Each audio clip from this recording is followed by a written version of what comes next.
ouvem? Me ouvem? Sim. Sim.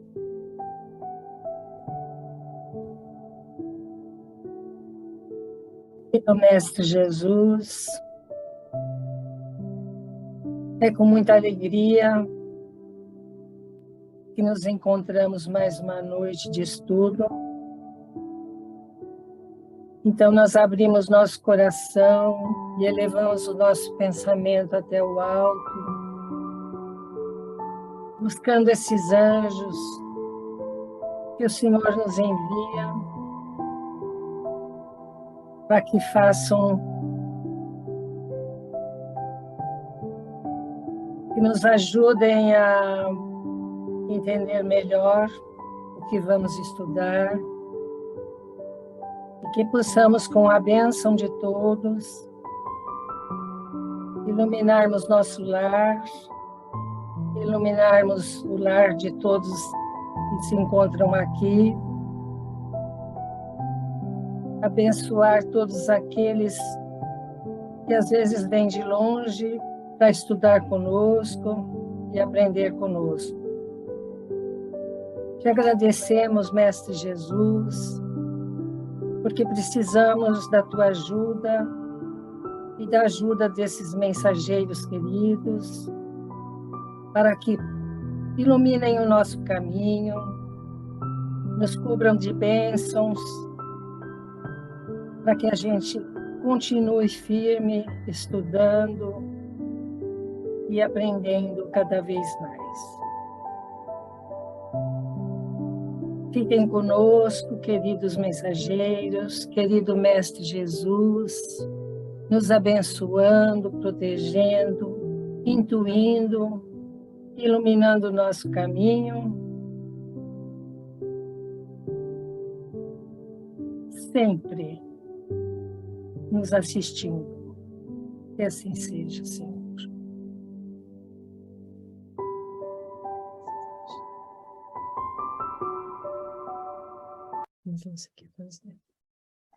Vamos começar pelas questões, e aí a gente vai parando. Cada uma. Então, vamos lá. Então, é a Yuri que começa, né? A Yuri. Consegue Pronta, ler? Yuri? Pronta, Yuri? Lista.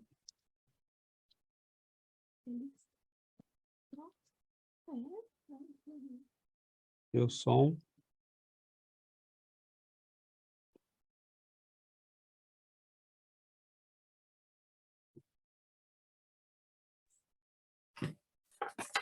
Escutas?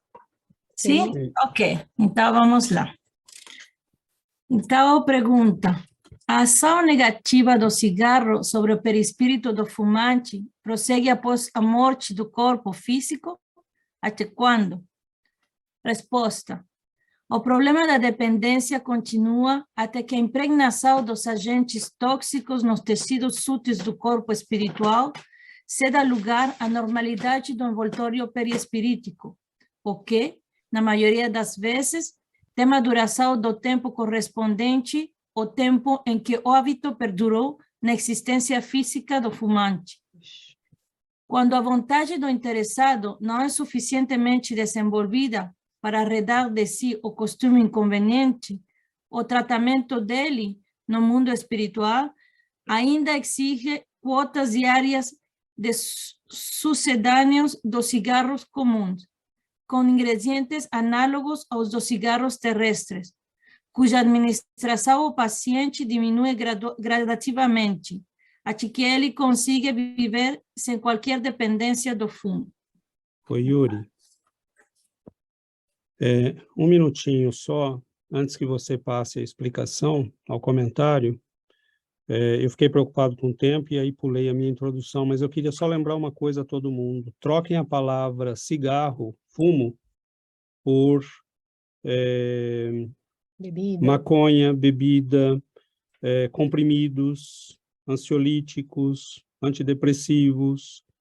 Okay? Então, no tempo que essa entrevista foi feita, o fumo era uma grande preocupação mundial, né? Então, o repórter é o Fernando Orme, ele escreveu até um livro sobre a questão de como deixar de fumar, e inclusive quando ele não era espírita ainda. E depois ele conheceu o espiritismo, o Chico, e aí ele foi a fundo, né, estudar o assunto do ponto de vista espírita. Mas se nós trocarmos, né, substâncias viciantes no lugar de fumo, a gente vai ter como estender o assunto, o estudo para toda essa, né, dinâmica que a gente pode incluir. Então, vamos lá, Yuri. Ok, então eu gostaria mencionar aí rapidamente a relação do perispírito com o corpo físico, como a gente já estudou, que o perispírito é uma cópia fluídica do nosso corpo material. Então, o perispírito e o corpo estão unidos, um recebe o influxo energético do outro, a energia flui entre eles, então é uma influência direta de um no outro. Então, se a gente está fazendo, se eu estou fazendo dano para o meu corpo físico, o que vai acontecer com o nosso perispírito é que ele será influenciado também de forma negativa.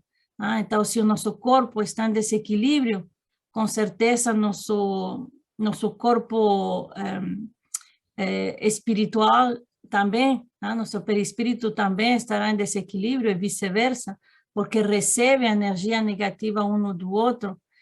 Então, os efeitos nocivos do fumo ou das químicos, como César lembrou, transpõem os níveis puramente físicos.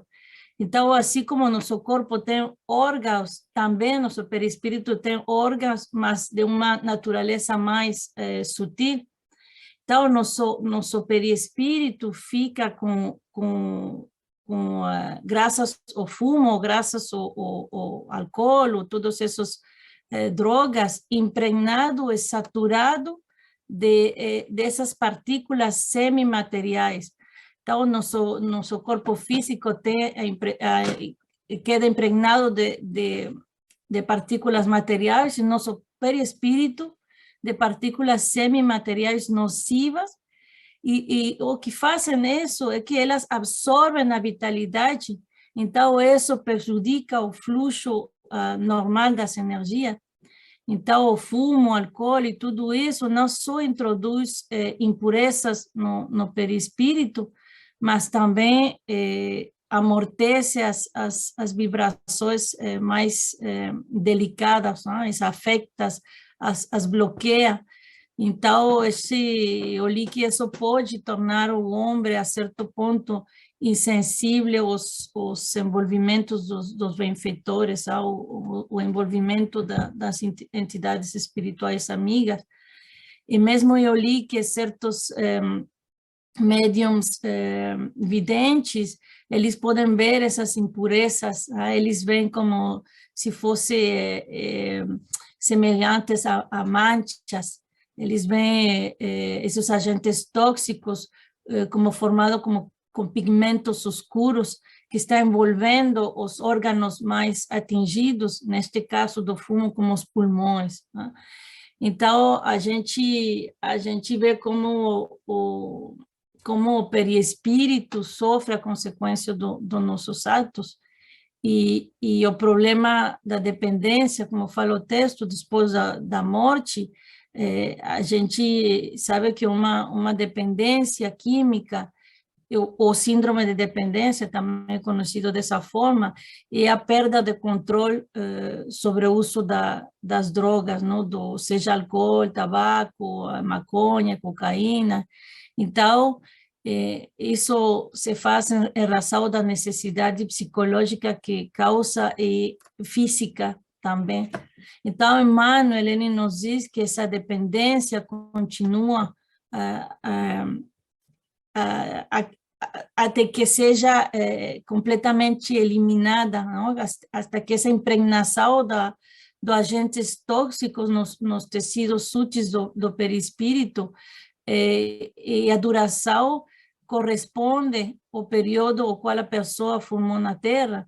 Então, isso é, se uma pessoa fumou durante 20 anos, ela levará igualmente 20 anos para desimpregnar-se dessas substâncias tóxicas. há 20 anos para extirpar completamente do seu corpo fluídico esses sintomas negativos desses produtos químicos, produtos nocivos. Então, agora o fumante, o viciado, após o desencarnar, certamente ele vai sentir a necessidade, a falta do fumo, dessa substância, do álcool. A gente sabe que desencarnamos com os mesmos desequilíbrios que temos na vida física, com os mesmos vícios, com os mesmos desejos e necessidades. Então, a pessoa fumante, a pessoa viciada, continua precisando do dependente químico, ele precisa do fumo, do álcool. Então, se a vontade não é forte, não é desenvolvida para assumir o controle do seu ser, ele precisa um tratamento no mundo espiritual. Eu busquei esse livro do Fernando Olmi, eu não encontrei, mas eu escutei uma palestra onde ele fala desse livro e que ele diz que Chico conta esse aspecto que quando os viciados, quando estão nos hospitais, quando estão internados, os lugares onde eles são tratados, os espíritos que cuidam deles produzem e les fornecem estes cigarros fluídicos, estes cigarros que são análogos aos cigarros físicos, e que eles dão 3 cigarros por dia durante um ano. Isso diz o palestrante, eu não consegui o livro, mas ele diz que ele dá 3 cigarros por dia e que eles vão tirando, como diz o texto, gradativamente, que os primeiros meses dá 3, depois 2, depois 1, é assim. Isso os permite, dá essa possibilidade de ir se libertando, se eles quiserem, do vício. Né? Então, Tá ótimo, Yuri. isso. O assunto é vasto, né? E a Giovana está recolocando o texto. Eu sublinhei algumas palavras, às vezes, para que a gente, quando ler os textos, né, preste atenção, às vezes. Por exemplo, ele fala, na maioria das vezes, tem a duração do tempo correspondente em que o hábito perdurou. Né? Por que na maioria das vezes? Porque a pessoa pode ter uma grande vontade, né?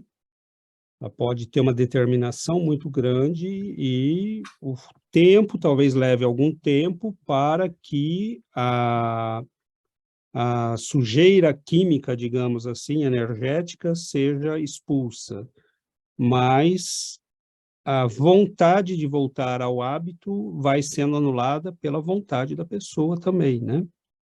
Então, tudo isso é relativo, né? Embora na média seja assim. E isso nós estamos falando de pessoas que querem se tratar, que têm, né? Outros vão simplesmente voltar à Terra e procurar fumantes para fumar juntos, né? Que é o vampirismo. Então, a gente tem uma multidão de casos, um leque imenso aí de possibilidades, né? Mas uma última coisa, antes de passar à questão seguinte,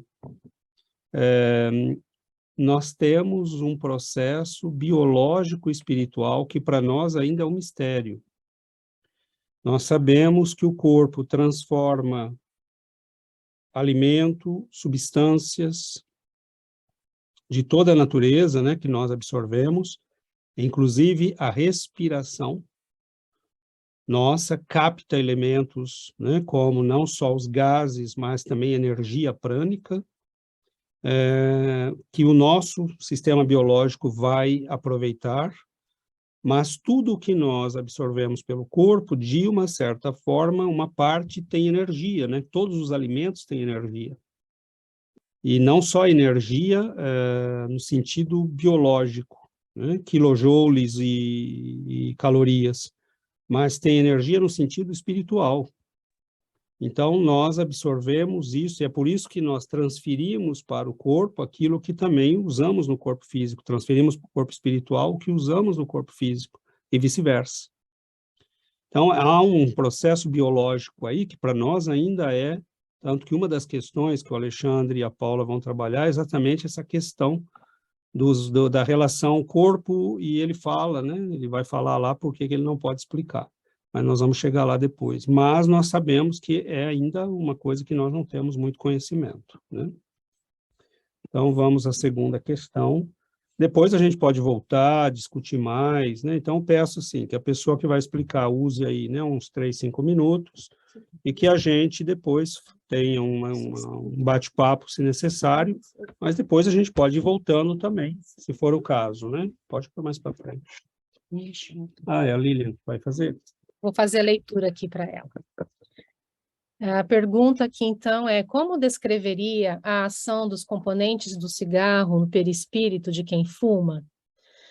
Resposta: as sensações do fumante inveterado no mais além são naturalmente as da angustiosa sede de recursos tóxicos a que se habituou no plano físico, de tal modo obsedante que as melhores lições e surpresas da vida maior lhe passam quase que despercebidas, até que se lhe normalizem as percepções. O assunto, no entanto, no capítulo da saúde corpórea, deveria ser estudado na Terra mais atenciosamente, de vez que a resistência orgânica decresce consideravelmente com o hábito de fumar, favorecendo a instalação de moléstias que poderiam ser claramente evitáveis. A necrópsia do corpo cadaverizado de um fumante, em confronto com o de uma pessoa sem esse hábito, estabelece clara diferença. Bom, assim como a Yuri, eu pensei em falar um pouquinho do perispírito que nós já estudamos nos Missionários da Luz.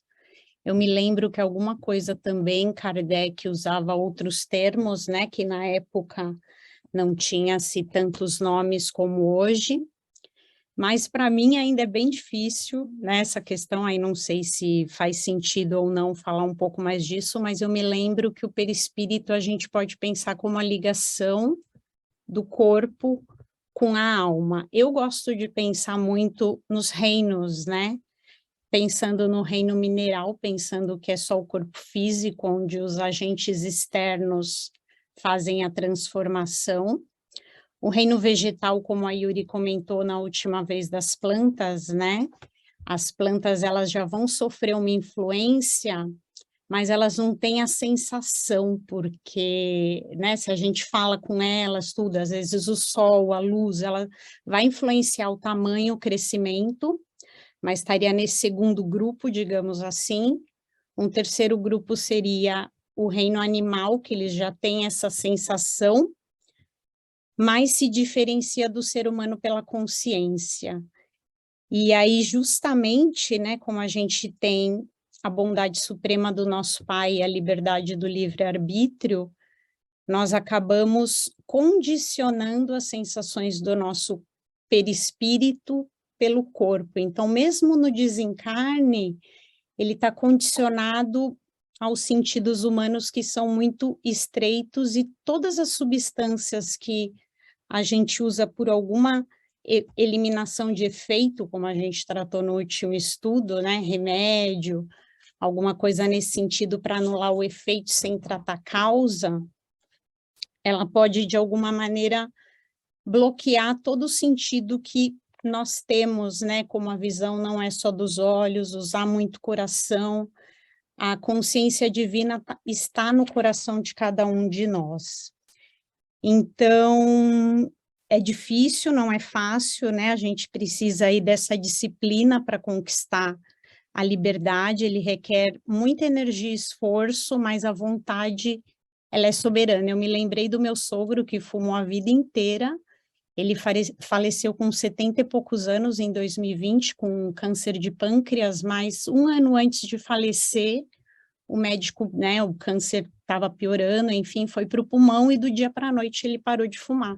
Algo que ele fez a vida inteirinha, e foi um dia que ele decidiu, ali ele mudou a vida dele. Então, o que a gente também precisa para mudar esses maus hábitos do vício, porque é muito difícil mudar um ciclo vicioso de muito tempo, né? Então, primeiro é a nossa consciência e o conhecimento, mas para chegar à ação, a gente precisa da vontade, do querer, e para isso a gente tem que ter o conhecimento e a força mental, como a gente estudou a semana passada. Então, equilibrar, né? Porque a gente acaba se deixando os prazeres bloquearem as sensações, mesmo acho que no corpo físico a gente pode tê-las. Obrigado, Lilian. Nós temos vários aspectos em cada uma dessas questões, né? Eu acho que é impossível, né, a gente conseguir dar conta, então não vamos nem tentar, mas vamos fazer o melhor que a gente pode, porque o assunto é complexo, né? Nessa questão em particular, eu gostaria de destacar o fato de que é a mesma coisa que acontece aqui, né, na Terra. Você tem um drogado, né? Ah, antes disso, quem aqui não é viciado? Pense bem antes de responder, ok? Então, tome cuidado, porque ninguém está fazendo aqui a malhação do Judas, não. Né? Nós somos viciados em maus pensamentos, em açúcar, em café, né? Em falar mal dos outros, em pensar mal. Nós somos todos viciados e alguns, né, têm a infelicidade de ir muito fundo no vício de substâncias. Mas, lembremos, as substâncias não têm nada com isso, elas são neutras e, muitas vezes, necessárias. Né? Se nós usarmos do jeito certo, a maconha pode evitar a epilepsia. Os ansiolíticos e os antidepressivos, eles são ótimos em certos momentos da nossa vida. Né? Então, nós temos que saber. O Chico Xavier precisou de médico muitas vezes, ele se tratou com acupuntura, ele se tratou com médicos alopatas, ele se tratou, né, com homeopatia. Os recursos estão disponíveis, cabe a nós ter bom senso, saber utilizar, e há momentos na vida em que nós precisamos, né, de um calmante, nós precisamos de uma vitamina, as substâncias são necessárias, mas com bom senso. No entanto, o que faz uma pessoa viciada, né? A gente tem amigos que têm filhos que têm problema com drogas, e a pessoa, tudo na mente dela passa por isso. O que você quer agora? Ah, eu quero a substância. O que você vai... A próxima dose, né? A pessoa pensa na próxima dose. O que você vai fazer quando você crescer? Ah, eu vou ter uma fábrica de maconha. Uma plantação de maconha. Ah, o que você... quer ganhar agora, ganhar na loteria ou ganhar 1 quilo de cocaína, 1 quilo de cocaína, porque é a próxima dose, né? Então, a pessoa perde a vida. E ele fala aqui, né? Ela perde, passa quase despercebido, né? Até que as percepções, a vida passa despercebida no plano espiritual. Ela não... A mesma coisa aqui. Até que se normalizem as percepções. Então, a pessoa perde a percepção de tudo que está à volta dela, o foco dela é aquilo, é só aquilo. Exatamente. E é triste, né? Mas a gente tem, às vezes, momentos na nossa vida que a gente foca em certas coisas e a gente... É a pessoa... E esse... fica alheio ao resto. É todo tipo de vício, né? Tem gente... A bebida, a pessoa só quer saber, né, de encontrar um momento para poder ir beber, ou a hora de comer, então está sempre pensando, né, na próxima vez que vai beber, na próxima vez que vai comer, que vai fumar, né? E tem um lado dos vícios, né, de todos os nossos vícios, que nós não podemos esquecer, né? Nós temos necessidades emocionais, dificuldades espirituais. Às vezes é preferível a pessoa fumar do que bater na esposa.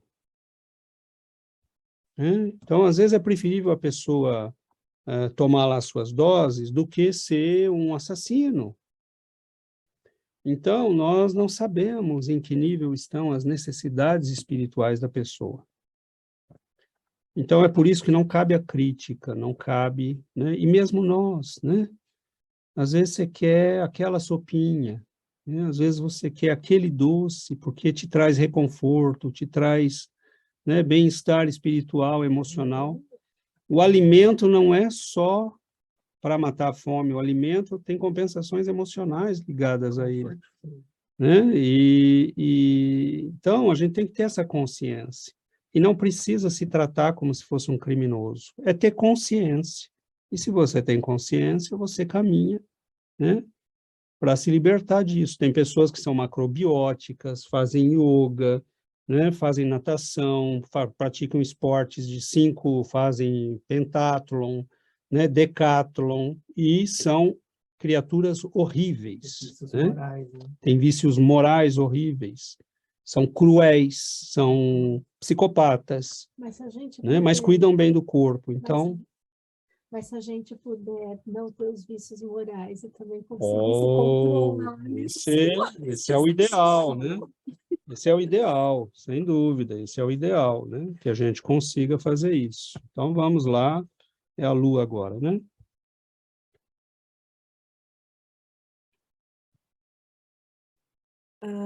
Sendo o perispírito substrato orgânico resultante de nossas vivências passadas, seria certo raciocinar que uma criança nascida de pais fumantes já teria, nessa circunstância, uma prova inicial a ser vencida em consequência de certas tendências negativas de vidas passadas?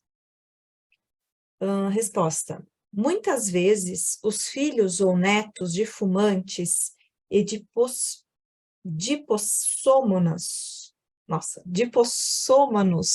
inveterados são aqueles mesmos espíritos afins que já fumavam ou usavam agentes alcoólicos em companhia deles mesmos, antes do retorno à reencarnação. Compreensível, assim, que muitas crianças, espíritos extremamente ligados aos hábitos e idiosincrasias dos pais e dos avós, apresentem, desde muito cedo, tendências compulsivas para o fumo ou para o álcool, reclamando o trabalho persistente e amoroso de reeducação. Bom, aí é aquela coisa, né, da gente já nascer, né, já carregar um problema de vidas passadas, né, se já nascer marcado. O que eu anotei aqui? No caso, por exemplo, o dipossom. Gente, me ajuda com essa palavra. Dipsômanos. Dipsômanos, nossa. Viciados, troca por viciados. Viciados, né? Viciados com aquele... são pessoas com aquele desejo incontrolável, né? De alguma coisa, de algum hábito, né? Então, a que você grifou, né? Muitas vezes, né? Ou seja, não são todos que já carregam. A pessoa tem que ter uma vontade, assim, de não carregar isso para outras vidas, né? Que mais? Não se preocupe em falar muito. Se você falou que tinha que falar, falou. Não, então, eu ia citar um exemplo assim, né? Se possível, um exemplo que eu tenho, assim, na prática, meu pai, por exemplo. Meu pai é um alcoólatra, nossa, até eu estava comentando com o Daniel, né? Quantas vidas, assim, ele vai ter que renascer, viver, para ele aprender a controlar esse vício. Eu já briguei muito com ele. Eu falei, isso é uma fuga sua, né? Você tem um problema, em vez de você enfrentar e resolver, você bebe até ficar desfigurado. Ele fica uma pessoa irreconhecível. É ou não é? Você olha, não é mais. É interessante, César. Sabe? Ele, quando bebe, o rosto dele muda. Muda, a fisionomia dele outra muda, pessoa. a voz dele muda. Você está vendo quem está junto. Exatamente. E assim, fica assim, é uma cara, dá medo, às vezes dá medo. É impressionante. E É triste, né, Lu? já fez de tudo nessa vida. Eu já levei ele no centro espírita, ele saiu, ele correu atrás. Nossa, eu acho que esse texto assim caiu assim para mim, assim, ó. Fiquei até arrepiada quando eu vi que estava o meu nome lá, né? O Dani comentou, aí eu fui olhar e falei, nossa, eu preciso ver. Então, gente, aí eu pensei em mim, né? Então, eu, né, não sei, não lembro das minhas vidas passadas, mas talvez eu tenha escolhido vir como filha dele para ajudá-lo de alguma forma, se é que me cabe essa evolução, sabe? Porque para mim é um desafio. Já falei de tudo, às vezes eu brigo com ele, saio de lá. Dani já, como diz Dani, você já assistiu, né? Muita coisa, né? Já viveu muita coisa com a gente, mas assim, que eu queria falar, eu consegui vencer o vício do cigarro dele. Assim, eu ajudei. A bebida, eu falei para ele, eu desisto. Você arque com as suas consequências. Você é um sábio, no sentido de, assim, é um artista, de trazer luz, alegria, de encher os olhos de quem vê a sua obra de arte, mas como ser humano, assim, você tem esse vício que é o que te leva para o fundo do poço. Você podia estar voando, que é o seu sonho, né? E isso é uma âncora para você, assim. Ah, mas isso é coisa de artista, todo artista tem isso, todo artista... Então, assim, é um exemplo que, às vezes, quando eu vou beber, toda vez que eu vou tomar um vinho, uma cerveja, eu lembro dele, e aí eu falo, nossa, será que eu carrego isso, esse vício? Será que eu tenho essa herança?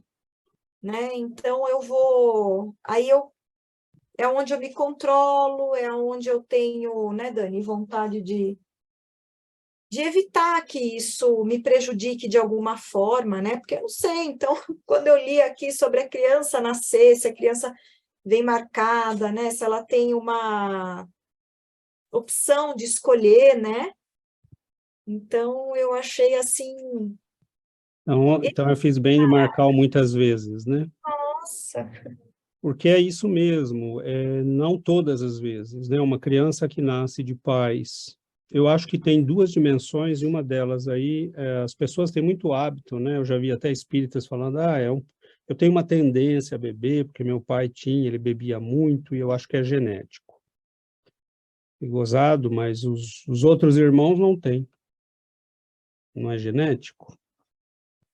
Então, não é genético, a tendência está na alma, e a genética vai ser ativada pela alma. O pai, quando gerou, e a mãe, quando geraram, estavam nesse estado? Às vezes não. Então, isso não teve um impacto muito grande.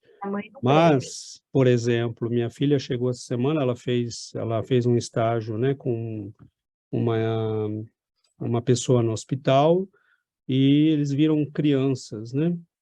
E a médica falou para ela, nós temos recebido muitas crianças que são filhas de drogados e elas já nascem com, como eles chamam aqui, sevrage, como que fala em português? Síndrome de abstinência. Ah, síndrome de abstinência. Já em crianças. E aí, eu não falei nada para minha filha, porque eu estou aprendendo, quando a pergunta não é feita, eu estou aprendendo a não dar a resposta. Ninguém perguntou. Então, mas nós espíritas estamos aqui para aprender, para estudar juntos, né? Quase que eu falei para ela, minha filha, é o amiguinho que estava do outro lado, né? Tomando com a mãe, usando com a mãe. E o caso das mulheres é mais grave ainda, Lu, porque realmente a mãe tem uma conexão com o filho. Maior, Por né? exemplo, ela poderia, se fizesse a limpeza durante os 9 meses, já ajudar esse espírito a chegar aqui controlado. Mas ela às vezes não consegue, porque ela própria é, né, viciada. Então, o caso das mães é mais grave ainda que dos pais. E sim, muitas vezes nós nascemos junto com a pessoa para ajudá-la. E às vezes nascemos para ajudá-la porque nós a viciamos no passado. Olha. Será que é o teu caso? Não sei. Pode ser que não. Pode ser que você seja uma alma que veio, que o ama, e fala, eu vou ajudá-lo. Né? E... Tô tentando. Eu estou tentando. Mas cigarro mas eu tente venci, com mas a amor, porque não, se é uma pessoa que não faz mal, senão a si mesmo, tente com amor, hoje não né? mais, né? Hoje não mais. Então, aí é que está o problema, né? Por exemplo, há diferenças entre substâncias, né? As substâncias que tiram a pessoa de si, que a colocam completamente sob a influência de obsessores, e aí ela pode fazer estragos. A Ele bebida é uma sabe, delas, né? ele sabe disso, ele tem consciência. A pessoa, o pior, eu acho que o pior cego é aquele que não quer ver, né? Porque a pessoa tem a consciência, mas fala assim, ah, não, mas eu gosto, tá, tudo bem, você gosta do quê? Da cerveja? Então vamos comprar cerveja sem álcool, tudo bem? Não, Aí é você com pegou álcool. pesado. Ah, eu pego pesado, pego pesado. Estou brincando. Mas né, talvez a estratégia seja, vamos comprar uma 3%, então, né? E o Vamos senhor diminuir. toma, né? Então, e o senhor toma a mesma quantidade que tomava antes. Então, é complicado. Eu tenho na minha família também pessoas que não são classificadas como alcoólatras, mas eu me pergunto o que são, né? Porque quando fazem um churrasco, começam a tomar às 10 da manhã e quando é 3, 4 da tarde ainda estão tomando. E você olha, né, tem caixas ali de cerveja que já foram. Então, é lógico que a pessoa está criando uma dependência espiritual, essa dependência vai se transferir para o perispírito e a pessoa chega do outro lado e ela não tem como lidar com isso. Tem pessoas que são boas, Lu, e são auxiliadas pelos benfeitores, são levadas para as estações de tratamento. Se elas quiserem aceitar o tratamento, tiverem vontade, elas são socorridas, né? E você falou, eu não conheço teu pai, você falou que ele é artista, né? Os artistas têm uma tendência muito grande ao consumo de substâncias, porque, primeiro, eles são muito sensíveis, Sim. e eles têm dificuldade para viver nesse mundo. Segundo, a inspiração, muitas vezes, os canais psíquicos são abertos pelas substâncias, e a pessoa se habitua a viver naquele ritmo, né? Então, qual é o gênio que...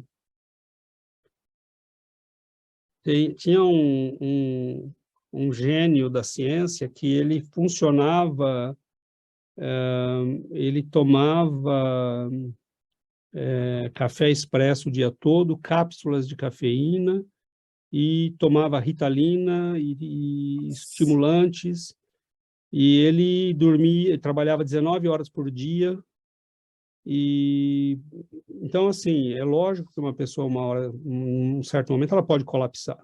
Sim. Então, mas tem artistas que eles, quando tem, né, aquela fase que eles não conseguem produzir, esqueci o nome, eles entram em desespero, porque não tem inspiração, não tem, e aí o álcool abre a percepção psíquica, né, a cocaína, a maconha, e aí ele vai criando o hábito de só produzir quando está sob o efeito da substância, e aí você tem uma tendência perigosa, né? Porque é a hora que ele se conecta com Só que aí pode começar a vir, né? né? Aí pode vir a boa inspiração, aí pode vir a má inspiração, e aí as coisas podem complicar. Se distorcer da realidade toda. Mas é complicado, né? A relação que existe entre os consumidores de substâncias, sejam quais forem, e as crianças que nascem a partir deles, né? Que era o foco dessa questão. Muitas vêm para ajudar, muitas vêm para socorrer, muitas foram partícipes, né, da viciação daquela pessoa no passado e agora querem, né, ajudá-la. Então, é muito amplo. E, às vezes, alguns são realmente espíritos amigos, fraternos, né, que amam aquela pessoa, que sabem o valor que ela tem e querem ajudá-la, né?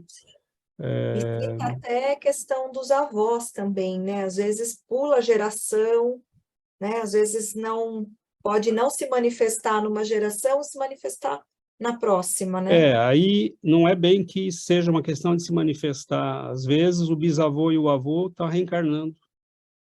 Ah, nossa. Aí ele traz o vício, a tendência, né?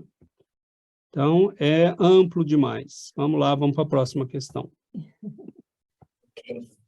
Olha sobre a Paula. Essa Paula não lê, né? Quer que eu leio aqui? Sim. Sim? Então, vamos lá. Pergunta. No mundo espiritual maior, há tratamento para fumantes inveterados, ou seja, como se faz na Terra, através de cotas diárias cada vez menores, etc. As indagações decorrentes são: se o fumante não abandonar o cigarro durante o transcurso da vida física, terá de fazê-lo inarredavelmente na esfera espiritual? E quanto tempo exigirão tais tratamentos antitabágicos para fumantes desencarnados? Na vida extrafísica também ocorrem reincidências ou recaídas dos dependizados do fumo? Resposta: justo esclarecer que não apenas quanto ao fumo, mas igualmente quanto a outros hábitos prejudiciais. Somos compelidos na espiritualidade a esquecê-los, se nos propomos a seguir para diante no capítulo da própria sublimação. O tratamento na vida maior para que nos desvencilhemos de costumes nocivos perdura pelo tempo em que nossa vontade não se mostre tão ativa e decidida quanto necessário para a liberação precisa, de vez que nos planos extrafísicos, nas vizinhanças da Terra propriamente dita, as reincidências ocorrem com irmãos numerosos que ainda se acomodam com a indecisão e a insegurança.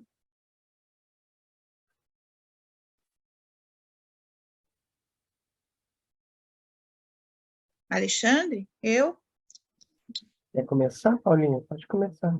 Eu queria só falar uma coisinha, até com relação à resposta anterior. Não tá ouvindo, tá som. Vai. Abre aí, Paulo. Oi? Oi,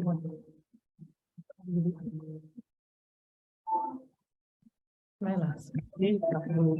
Só um minuto. Só um minutinho aí, Paulo. Tá bom. Isso. Pronto, Paulo. Deu certo aí? Deu certo. Eu tô ouvindo um eco. Vocês estão ouvindo também? Não. Não, agora parou. Eu estava pensando um pouco na questão anterior também. Nós temos, né, já estudamos isso a respeito da consequência real no nosso corpo físico, de acordo com os pensamentos e as nossas atitudes. Na questão dos vícios, nós também temos uma condição seríssima que envolve todas as transformações químicas dentro do nosso organismo, né? E que fazem com que o seu corpo, além das influências espirituais e da bagagem do perispírito que a gente traz, se a gente entra nessa fase da condição química, a gente tem mais uma coisa que favorece manter o vício e a dificuldade em sair dele, né? É mais uma coisa, mais um adendo. Mas voltando na pergunta que eu acabei de ler, a respeito do tratamento na parte fora do físico, né? Que ele deve seguir os moldes do que acontece aqui no plano físico, de acordo com o entendimento do espírito, de acordo com a evolução, de acordo com as necessidades desse perispírito.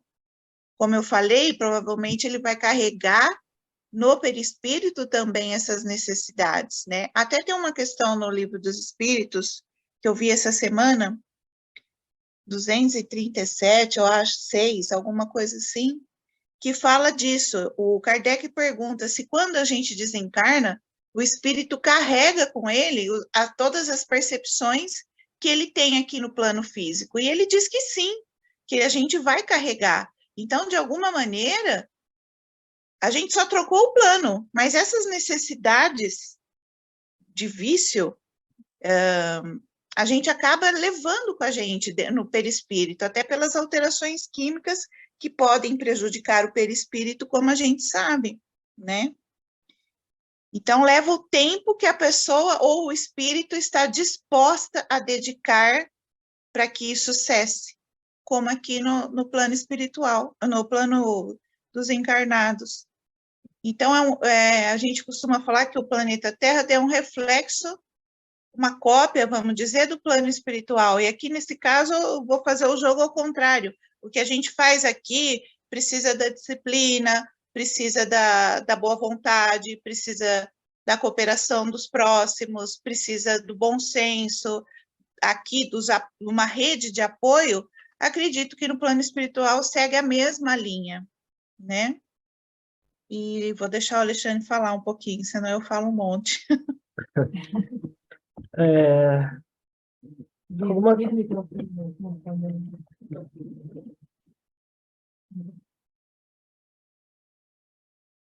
Algumas frases me chamaram a atenção, né? Assim, eu tenho ficado muito atento com pedacinhos de frases, com esses livros complexos, né? Na quarta passada, a gente tinha retrasada, que eu apresentei, ele falava de outro plano, que as regiões menos elevadas eram apenas outro plano da matéria, né?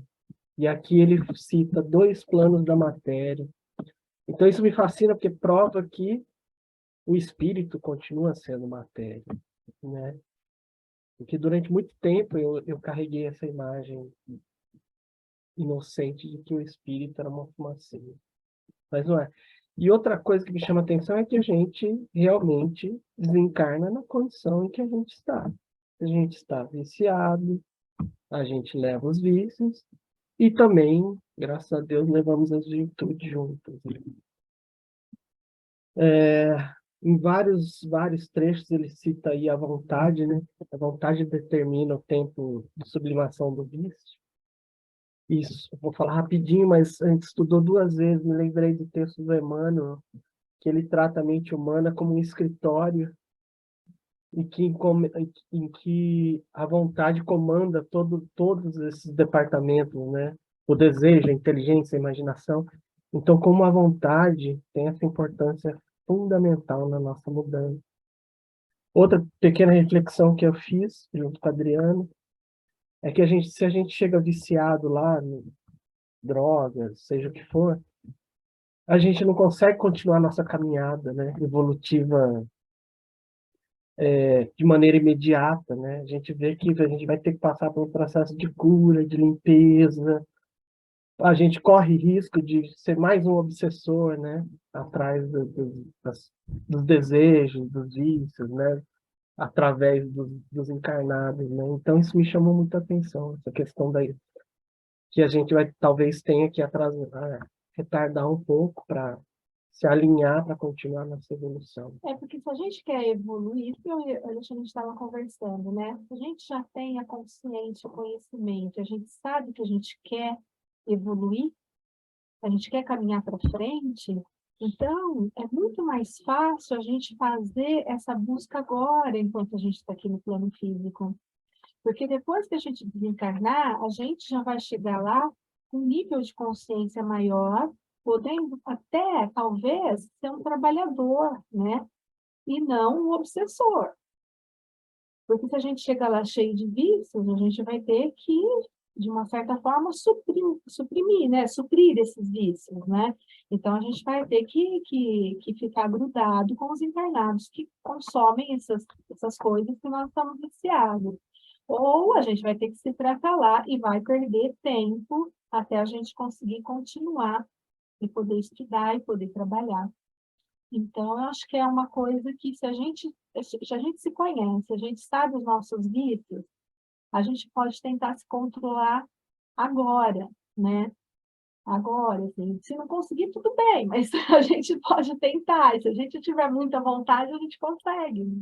Eu vou voltar em 30 segundos, vou falar 30 segundos um pouquinho do parágrafo anterior, porque eu fiz uma reflexão dos vícios morais. A gente fala muito dos vícios que passam de forma hereditária da gente para a gente mesmo na reencarnação, de DNA que passa do pai para o filho, mas e os morais que às vezes não passam no DNA, passa através do exemplo, né?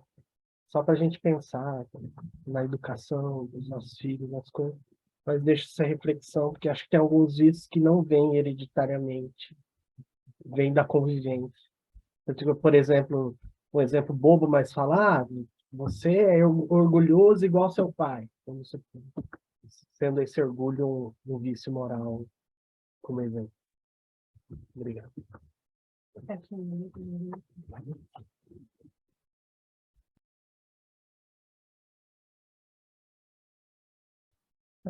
Perfeito, muito bom. Então vamos. Oi, Yuri. César, eu gostaria que você aclarasse essa questão dos vícios que vêm da herência. Eu penso que quando estudamos a carne fraca, ele falava que os vícios estão no espírito, não vem da herência, tem uma influência com as pessoas que estamos, mas então eu tenho uma confusão, vem da herência ou não vem da herência? Se você pode esclarecer isso. Não tem nada com a herança hereditária, né? A genética, ela funciona como um piano. O espírito, ele vai apertar certas teclas. É como, não sei que exemplo dá, mas eu lembro que tem uns joguinhos de Lego, que eles são móveis, assim, quando você põe a tua mão, ele toma a forma da tua mão e afunda, assim. Né? Ou um plástico massinha, né? a genética é um sistema neutro que toma a forma que o espírito ativa nela. Então, por exemplo, você tem um pai ou uma mãe que consomem bebida. O filho estava do outro lado, né? Era um espírito que acompanhava e usava droga junto. Aí reencarna. Né? É lógico que ele vai ativar o processo genético, a gente vai dizer, ele tem um gene da bebida. Lógico que ele tem um gene da bebida, mas não é necessariamente porque ele recebeu do pai. Vamos pensar o contrário. Imagine que tem um espírito muito firme, muito forte, que vai reencarnar por uma mãe que usa drogas. Não vai fazer o menor efeito nele. Aquilo ele vai sentir até nojo. Porque ele simplesmente não tem aquilo nele. Né? Então, a genética, na verdade, é a explicação que a nossa medicina tem, porque ela não tem outra. Mas a verdade é que, para nós espíritas, a herança, o vício está no espírito. Se não tiver nele, não pode nascer de uma mãe drogada, de um pai alcoólatra, não está nele, não está nele. Né? Mas, César, eu pensava, porque a vezes tem a vezes que o pai é alcoólico, o filho é alcoólico, então, mesmo se não é genética, pode ser que esses dois espíritos já conviveram juntos com o mesmo vício Eu acho, Sebastião, que nós estamos fazendo uma confusão aí, mesmo se não é genético. Não é genético. O pai é alcoólatra, o filho é alcoólatra, porque há uma afinidade espiritual entre eles. Ok, essa é a coisa que eu pensava. Ok, sim. Entendeu? Okay. Não... A genética aí é o que menos tem importância. A medicina vai dizer que é o fator determinante. Não é. Né? A gente sabe hoje em dia que a própria medicina já está revendo isso. Por que algumas pessoas ativam essa genética e outras não? Né? Por que tem um filho que mas o outro não? São o que eles chamam de fatores epigenéticos. E eles estão começando a considerar, né, o meio ambiente, a influência das pessoas, a cultura, mas tudo isso está longe ainda do que nós sabemos que é o fator epigenético mais importante, que é a própria alma. Mas pode ser hereditário espiritual, né? Hereditário espiritual, porque ele vai nascer com pessoas que ele tem afinidade. Exatamente. Então, a genética pode estar ativa nele porque ele tem afinidade com aquilo. Ok. Mas dois irmãos, exato, ativada pelo espírito que tem afinidade com aquilo. Inclusive, quando o Alexandre falou agora dessa reflexão, né, dos problemas morais, né, por exemplo, eu sou orgulhoso porque eu sou orgulhosa porque o meu pai era orgulhoso. Não, talvez nós tivéssemos muitas afinidades em outras vidas e isso nos atraiu. Então, eu nasci como filha dele, uma filha orgulhosa de um pai orgulhoso. Mas daí, o que o Alexandre falou, inclusive, foi de dar os nossos exemplos hoje para os nossos filhos aprenderem com isso. Por exemplo, eu trabalho muito essa questão do meu orgulho, tento já ser muito mais humilde do que eu era antes, que eu não era nada, humilde, para poder mostrar para os meus filhos. Inclusive, eu falo isso abertamente, falo, nossa, eu não posso ser orgulhosa por causa disso, já explicando. Aí nós estamos na dimensão moral, né? O Alexandre falou que são os exemplos, né, Alexandre, que a gente muitas vezes vai dar, criando hábitos, né, numa pessoa. Lógico que a gente pode ser influenciado. Inclusive, uma pessoa que não tem tendência à bebida pode começar a beber, né, mas normalmente isso não dura, né, não vai se criar nele, a pessoa sente mal, a pessoa... Não se atrai por aqui. Eu, por exemplo, eu tive tios que fumavam, que bebiam, e eu sempre odiei a sensação de ficar bêbado, eu sempre odiei a sensação de estar alterado. E quando eu fumo, parece que eu fumo, né? Quando eu sinto o cheiro, né, de fumaça de cigarro, nunca fumei. Eu sufoco. Então, provavelmente é mecanismo, né, que já foi colocado para, né, vamos te poupar isso nessa encarnação. Não quer dizer que eu tenha mérito, não. Às vezes eles mudam a nossa genética para que a gente nasça com uma condição que já nos bloqueie, né? A pessoa tem tendência a desenvolver uma doença do fígado muito rápido se bebe, tem tendência a sufocamento se sente cheiro de fumaça de cigarro, ou de desenvolver doenças muito rapidamente. Já são mecanismos de proteção, né, de quem quer se prevenir, ou de quem já traz uma sensibilidade para aquele problema. Eu nunca tive vontade de fumar, mas eu sinto cheiro de cigarro, me fecha as vias respiratórias. Então, cada um de nós tem as suas lutas, né? Mas vamos em frente. A Karen e a Carolina podem ler as próximas duas questões, que são delas, né? Ok, voy a intentar leer portugués. A pessoas que alegam não poder deixar de fumar porque o cigarro é uma companhia contra a solidão. ¿Qué tema considera sobre eso? En respuesta, en nuestra palabra no deixamos imprimir censura ou condenação a ninguém mais ao que nos parece. O melhor dissolvente da solidão é o trabalho em favor do próximo, através do qual se forma de imediato uma família em torno do servidor, uma família espiritual em torno do servidor. Yo hice una pequeña reflexión y la traduje al portugués para que pudieran leerlo. Bueno, yo siento que la mayoría de las veces, si no es que siempre, pues el uso de sustancias adictivas, el alcohol, el cigarro, lo que sea, se utiliza para llenar un vacío del alma. Es lo que yo he visto, es lo que yo he presenciado, ¿no? Buscamos satisfacer por medio de un placer externo aquello que no hemos sanado en nuestro interior. Se puede decir que el inicio de las adicciones se debe a los desequilibrios del alma. En este caso, el cigarro, como apoyo para combatir la soledad, no es más que una ilusión terrenal.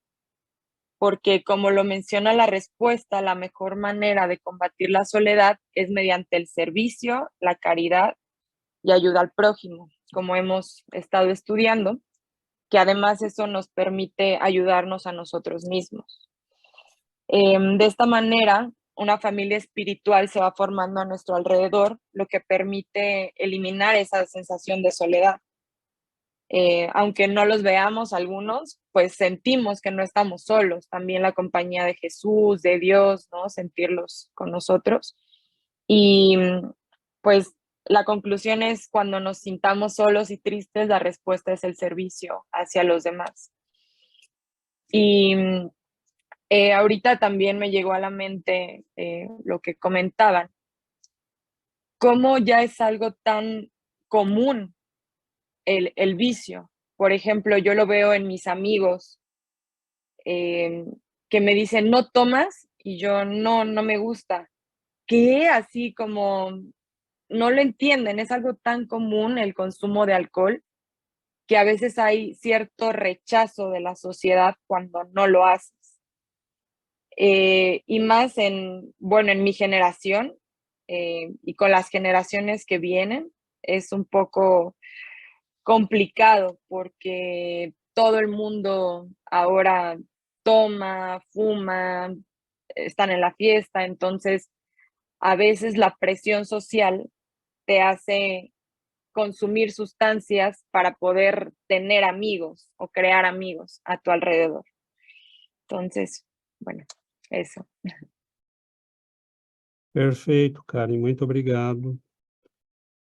É Obrigada. isso aí. Então, vamos por a questão da Carolina.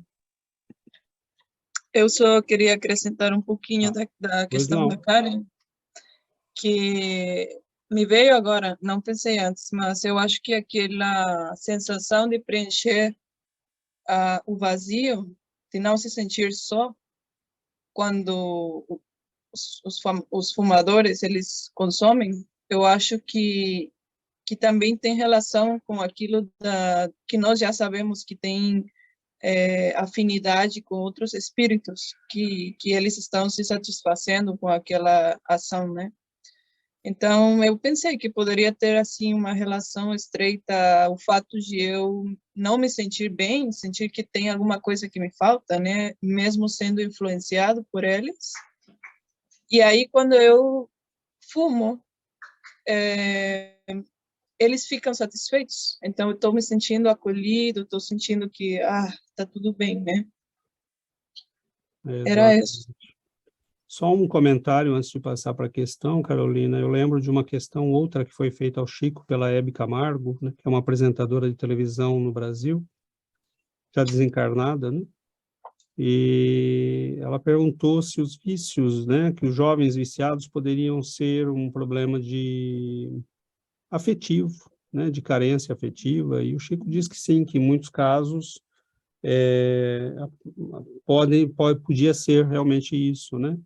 Então, a gente vê que jovens, muitas vezes, em famílias muito pobres, é uma situação, né? Mas a gente vê muitos jovens em famílias ricas, né, que caem no álcool, nas drogas pesadas. E quando você vai ver a história dessas pessoas, muitas vezes os pais são completamente ausentes, nunca manifestaram afetividade, nunca manifestaram amor, né? Então, eu recentemente conversei com um jovem desses aqui no Canadá e ele falava, meus pais não gostam de mim, eu sei que eles não gostam de mim, né, e ele é um jovem de 16 anos, já está usando drogas pesadas. Então, e você vê, né, que muitas vezes são almas muito frágeis, têm dificuldade para lidar com a realidade, procuram mecanismos de fuga, não só necessariamente a questão da afetividade do amor, mas procuram mecanismos de fuga, porque são almas que têm dificuldade de enfrentar a realidade, né, o sofrimento, os combates da vida. Então, é complexo, né? Complexo. Jamais julgamento, sempre compreensão. Então, vamos à questão... Carolina, lê a próxima, então? Sim. Eu queria falar mais uma coisa antes de passar a próxima. Pois não. Que agora que você falou daquilo, eu li um ponto... eu gosto muito da biodecodificação biológica, não sei se você fala assim em português, mas é essa questão emocional que há por trás das doenças, né? Então, aí eu vi que o fumante, ele está procurando, através da boca, né, que é o primeiro, depois, né, do cordão do umbigo, é o primeiro meio, né, para nos alimentar, nos nutrir. Então, tem muita relação com a mãe, e aquele fato de receber carinho, de receber nutrição. Então, também, quando nós inspiramos, estamos recebendo, né, a vida. E quando expiramos, estamos soltando, né, deixando ir aquilo que não serve mais. Então, acho que tem muita relação aí com a nutrição, mas não só do corpo físico, mas da alma, né, da uma emoção, daquela sensação de se sentir parte da vida, né, do entorno familiar, E aí eu pensei em pessoas que eu conheço que eles têm o hábito de fumar, e uma delas, que é uma amiga minha, que ela é adotada, né? Então, ela não tem aquela aproximação com a mãe, ela foi entregue para a mãe que criou ela quando ela nasceu, desde o dia 1.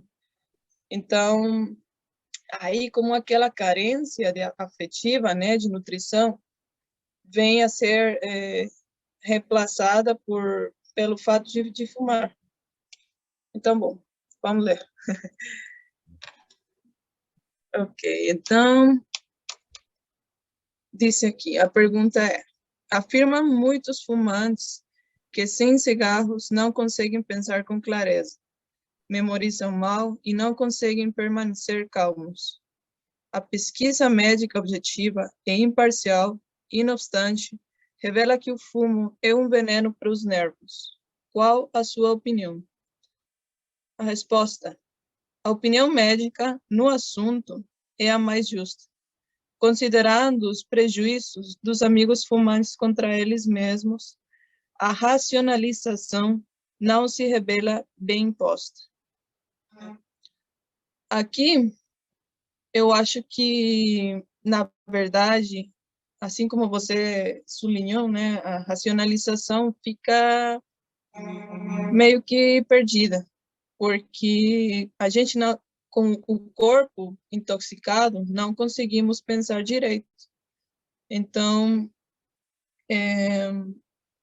eu acho que essa influência, na verdade, eu acho que é uma ilusão. É tudo uma ilusão, que as pessoas acham que com aquilo estão tendo mais clareza, quando, na verdade, provavelmente eles só precisam respirar. Eu já observei pessoas que fumam e eles param tudo que eles estão fazendo, saem do lugar que eles estão e pegam um momento assim para o fumo, né? Assim como nós paramos para a prece, eles param para fumar. Então, acho que é mais uma questão de ir para si, né? E ir para dentro deles, parar do que estão fazendo, respirar conscientemente. Eu me pergunto se as pessoas que fumam, eles trocaram o fato de fumar pela ação de respirar conscientemente, qual seria o resultado? Eu acho que eles conseguiriam até ficar mais calmos, mais tranquilos, e, obviamente, sem intoxicar o corpo, né? Que nós sabemos que pode ser uma questão de um prazer momentâneo, que todos, na verdade, temos a maioria, né? Temos a dificuldade de trabalhar para obter uma recompensa lá na frente. Todo mundo quer tudo já agora, né? Então, acho que está muito ligado, assim, o ato de fumar com receber uma recompensa muito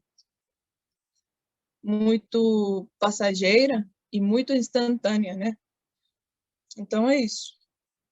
Pensamento. Perfeito, Carolina, é isso mesmo, né? E é uma ilusão porque a pessoa toma uma substância que cria dependência, né? Então, o nosso sistema nervoso fica dependente da substância, aí você tenta escrever, pensar, estudar, trabalhar, e aí a dependência pede, né? As células do sistema nervoso estão habituadas àquele montante de substância. Aí a pessoa diz, eu preciso disso para ficar calmo. Aí ela toma aquilo e cria mais dependência. Então ela entra num ciclo vicioso que não tem como se sustentar, porque e a dependência cria, né, resistências. Você se habitua com a quantidade, aí precisa de mais. E um pedacinho de uma questão que a gente pulou lá atrás é que há um enfraquecimento, né, uma degradação do nosso sistema de defesa orgânica com certas substâncias, porque, como a Yuri explicou lá na primeira questão, o fluxo de substâncias e de energias positivas fica comprometido. Então, a gente fica fragilizado, pode desenvolver doenças mais fácil, pode ter problemas mais facilmente, né? Então, eu conheci gente que fumava 2 maços de cigarro por dia, e às vezes 3, né? Que não conseguia, a pessoa tirava um, já acendia o outro, né? Então, como a Carolina falou, se a pessoa descobrisse que há outras formas, né? Respirar, orar, né? Criar hábitos saudáveis que vão favorecer o fluxo de energia mental, espiritual em você, né? Então, é óbvio que é uma racionalização. Racionalização é criar razões que são falsas, né? Que são sofísticas, que não se sustentam. Então, nós vamos finalizar com a questão do Sebastião, e o restante vai ficar para a próxima semana, porque... Onde que está? Ah, não, a gente podia finalizar, então, quando o Sebastião...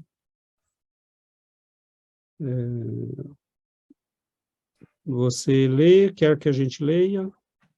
Eu posso ler, só queria fazer um pequeno comentário antes, rapidamente, com a questão artística e tudo isso. Eu, quando era mais jovem, fumava maconha também, e no princípio me abriu muito as portas da criatividade, tudo isso era muito legal. Eu sempre gostei muito de música, tocar música, isso, mas com o tempo foi se fazendo um mau hábito e uma adicção muito forte, no meu caso.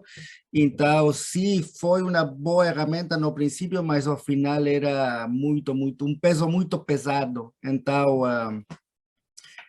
e com a questão da solidão que se falou, que uno nunca consome só, quando eu comecei no espiritismo, eu ainda fumava maconha, e uma vez Yuri estava muito mal, assim, muito mediumnizada, e ela incorporou um irmão, e ele falou, mas por que você se põe assim se você mesmo nos invita aqui?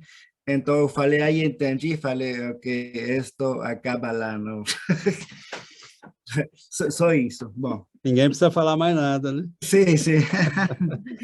Então, o fumante que, após anos de luta contra o hábito arraigado de fumar, finalmente consegue desligar-se da dependência da nicotina, do alcatrão, do furfurol, do monóxido de carbono e de tantos componentes tóxicos, estará conseguindo, em termos espirituais, um feito luminoso. Conseguir esquecer o hábito arraigado de fumar é realmente uma vitória espiritual de alto alcance. Eu, quando refleti sobre essa pergunta, minha cabeça disparou para muitos lados. Então, eu pensei assim, se tomamos em conta do fato que a nicotina e o cigarro nos produzem uma adicção muito forte química, física, em nosso corpo, já lá deshacer-se dessa adicção é um grande logro em si. Eu escutei uma conferência que falava que mais ou menos só 5% das pessoas que param de fumar conseguem parar soas, sem medicação, sem terapia e coisas assim. Eu, pessoalmente, fui um fumador na minha vida, eu consegui parar sem nada, não sei porquê, mas não foi difícil para mim. Eu acho esse porcentagem muito baixo, penso que é mais alto, mas também na parte da dependência física, também temos a dependência psicológica, que também é muito forte. E um pouco como falou a Carolina, quando nós nascemos, esse é como o mais grande trauma da nossa vida, não? Nós estamos no ventre de nossa mãe e lá estamos alimentados, cobijados, temos amor, temos todos. E quando saímos fora do ventre, a primeira coisa que hacemos é sugamos, bebemos a leite e nos alimentamos. Então, isso nos reconforta muito. Então, muitos dos fumadores que sugam assim o humo, acho que eles encontram esse reconforto que está como anclado em nós, desde os primeiros momentos da nossa vida. Então, psicologicamente também é muito difícil. Mas para nós espíritas, nós sabemos que as causas não se encontram no espírito e aquele que é vicioso não é o corpo em si, mas o espírito. Então, se nós queremos vencer esses vícios, essas más tendências do espírito, como nós já falamos, precisamos usar da vontade. A vontade que é uma ferramenta que está lá à nossa disposição, que não usamos muito e que tem vezes que usamos mais para fazer o mal ou na mala direção. Então, para mim, um espírito que toma consciência disso e conscientemente quer se desfazer de um mau hábito, de uma mala tendência e põe em força essa vontade que vai dar disciplina ou vai fazer caminhar hacia a melhoria de si mesmo, para mim é um logro muito luminoso desse espírito. Outra coisa de la qual também eu refleti, que quando eu também tive a reflexão que neste caso estamos falando de cigarro, de tabaco, mas que podíamos pôr lá qualquer substância, açúcar ou qualquer outra coisa, seria o mesmo, não? Esos abusos que no podemos controlar, ¿no? Esos vicios. Então, mas precisamente quando fumamos é muito nocivo para nós e nós sabemos que o fato de autodestruir nossa vida com o cigarro, estamos em si... nos estamos suicidando indiretamente. Para o plano espiritual é considerado como um suicídio indireto. Então, só de parar de fazer isso é um grande logro.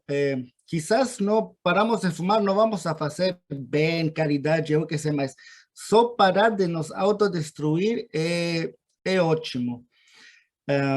Eu tinha muitas coisas na minha cabeça com toda esta questão da fumaça, toda a questão da moda, porque eu falei, por que eu não começo a fumar? Meus dois pais fumavam, então eu fumei, não?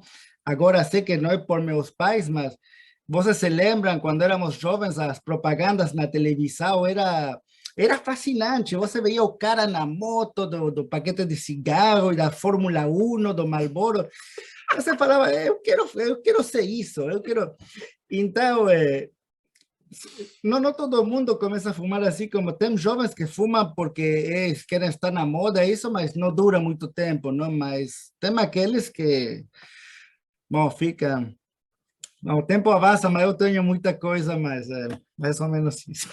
Nossa, ótimo, obrigado, Sebastião. E nós voltaremos ao assunto, né? Tem uma segunda parte que nós vamos fazer um pouco a ligação com mediunidade e psiquismo.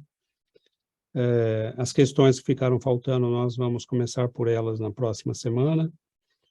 E o assunto é muito vasto, né? Agora, a pessoa que chega numa profunda consciência das suas próprias necessidades, do seu percurso, da finalidade da sua vida neste mundo, e convencida das coisas, né, das verdades espirituais, e ela começa a mudar a si mesma, e começa a vencer essas dependências, isto é uma grande vitória. Porque é uma afirmação da vontade do espírito sobre o seu próprio destino.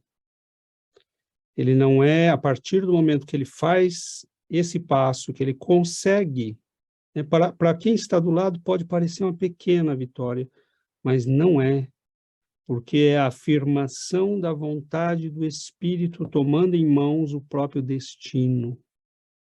E isto é o começo de muitas outras vitórias. Então, é muito importante que nós consigamos diminuir a nossa dependência das coisas materiais, e nós temos que lembrar que este trabalho de limpeza química e espiritual tem que ser feito em constância, porque nós vamos deixar o corpo, e nós, quanto mais desapegados estivermos do mundo, das necessidades físicas, dos hábitos, dos condicionamentos, mais fácil, mais leve será a nossa vida na vida espiritual. Muitos espíritos têm necessidades básicas do outro lado, como comer, né? E não querem sopinha, não, né? O que é churrasco, mas não tem churrasco, você vai ter que aprender, e aí, senão, o sujeito volta, né, para comer com os outros. Então, quanto mais nós nos libertarmos, né, desses condicionamentos, é para amanhã cedo? Não, é um trabalho, né, que a gente tem que ir fazendo. Você precisa deixar de comer e virar um monge, né, que vai... Não é isso, né? É saber usar a vida com bom senso, né? Saber... Comer precisa, mas a gente come para viver, né? Exato, não vive para comer. Então, as substâncias são necessárias, mas a gente tem que vencê-las. Então, é uma vitória muito bonita, sim, né? Essa pergunta do jornalista é muito importante, porque... E o Chico, né, vocês percebam que a gente discute as questões e recheia elas, né? Cada um trouxe uma contribuição, mas quem está estudando as obras de André Luiz, por exemplo, pode entender a dimensão, quem estuda as obras, né, o Livro dos Espíritos, o Evangelho, o Livro dos Médiuns, você tem uma dimensão maior de entendimento dessas questões que o Chico não podia explicar, né, para um repórter e dar todos esses detalhes, falar de vampirismo, falar de genética, de condicionamento espiritual, não tem como, né? Então, esse é o objetivo do estudo, que a gente retome uma questão, um questionário desse, que foi feito ao Chico, uma entrevista dessa, e que a gente recupere aí toda a riqueza, né? Inclusive, tem coisas que o Chico fala no texto que nós vamos ler a semana que vem, que vai entrar, por exemplo, no adenocrômio, né? Quando eu li isso, né, a primeira vez, há muitos meses atrás, eu lembro de ter lido esse texto, selecionando textos para o estudo, eu falei, vou deixar isso quieto. E, recentemente, essa é uma substância que veio à moda, né? Tem se falado muito do tal do adenocrômio. Nossa, como é que ele chama? Isso, adrenocromo. Tudo com erro, né? Eu acho que adenocrômio.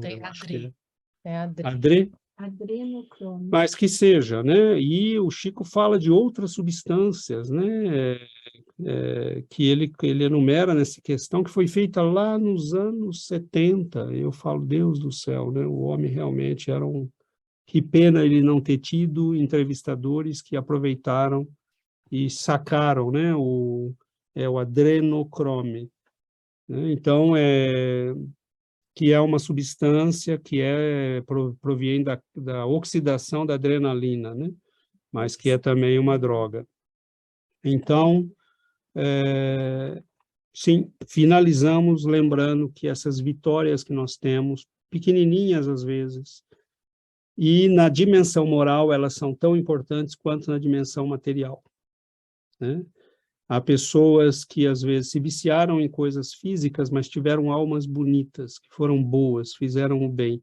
Vão chegar no plano espiritual, vão ter que lutar com o vício, né? Mas cativaram simpatias, cativaram o amor de pessoas, né? Pela gentileza, pela generosidade. E há outros que passam a vida pretensamente purificados e, na verdade, chegam do outro lado, cercados, né, de inimigos e de desafetos. Então, a vida é muito sutil, a gente não tem extremos, a gente tem bom senso, né?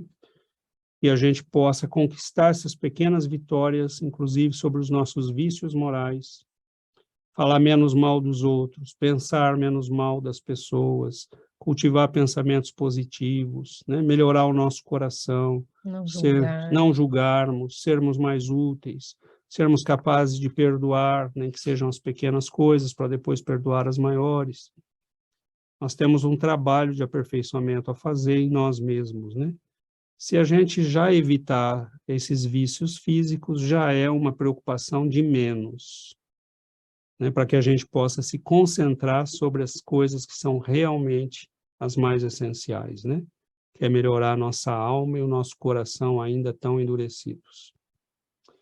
Mas tá bom, meus irmãos, nós vamos então finalizar, porque o nosso tempo realmente já esgotou. E nós, a semana que vem, então, continuamos. Mas aí pegando outros aspectos também. Então, as pessoas que ficaram escaladas para as questões, eu não vi quantas faltam. Nós continuamos a semana que vem. Então, vamos fazer a nossa prece.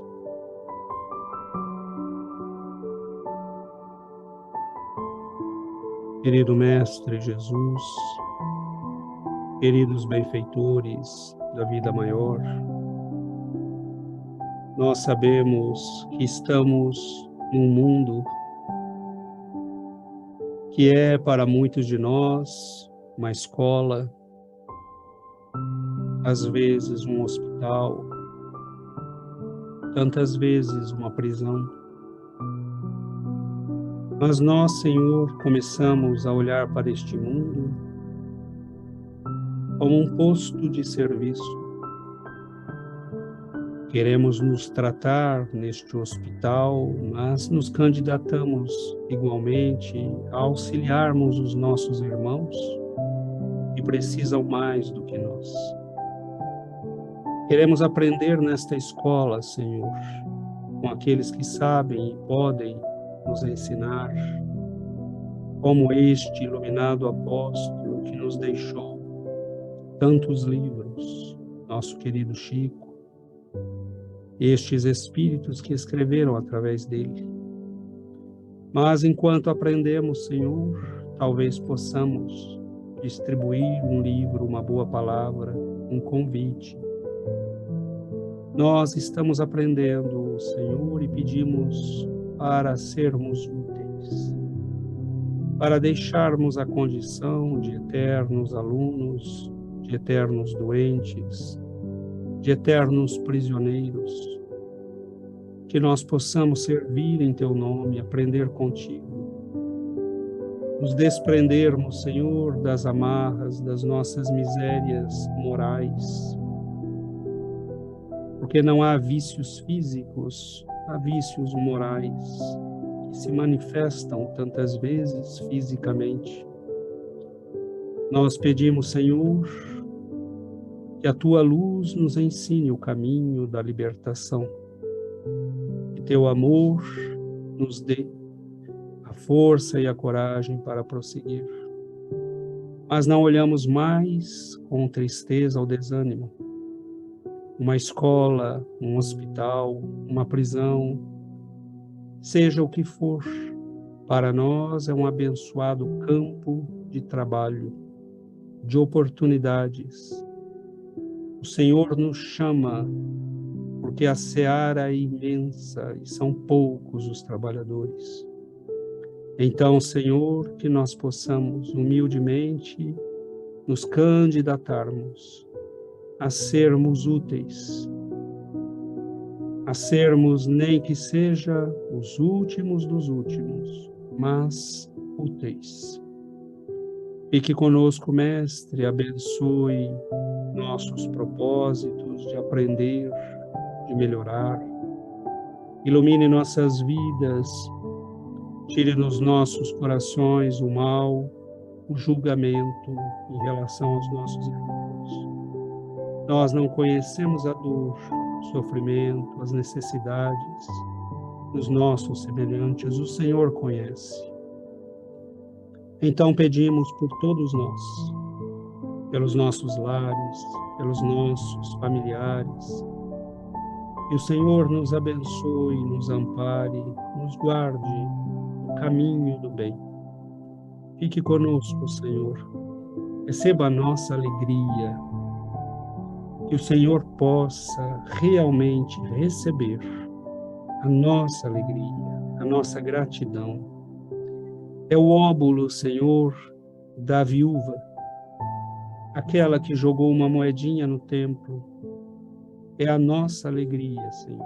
Não temos muito para te oferecer, mas ao menos a nossa alegria nós podemos te oferecer e a nossa gratidão.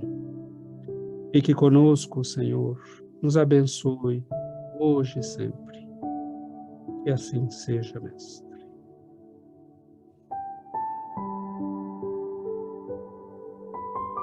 Obrigada. Obrigado.